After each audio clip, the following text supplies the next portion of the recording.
বিশ্বনবী চরম বিপদে পড়লে দুটা দোয়া পড়তেন। প্রথম হলো এটা, লা ইলাহা ইল্লা আনতা সুবহানাকা ইন্নী কুনতু মিনাজ জালিমিন। এই দোয়াটা আমরা বেশি বেশি পড়ব প্রিয় ভাই। রাজি আছেন? সবাই আওয়াজ করে পড়ুন ইনশাআল্লাহ।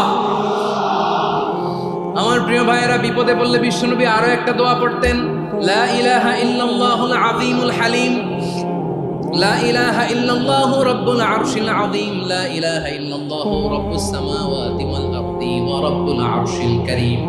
এই যে বললাম, রেকর্ড হয়ে গেছে। এখন তো আর ইনস্ট্যান্ট মুখস্থ না হলো, পরে মুখস্থ করে নেবেন। আল্লাহ ছাড়া কোনো উপাস্য নাই, তিনি সুমহান, মহাসহিষ্ণু। আল্লাহ ছাড়া কোনো উপাস্য নাই, তিনি সুমহান, আরশের অধিপতি। আল্লাহ ছাড়া কোনো উপাস্য নাই, তিনি আকাশের মালিক, জমিনের মালিক, তিনি সুবিশাল, আরশের অধিপতি। সুবহানাল্লাহ পড়েন এই দোয়াটা।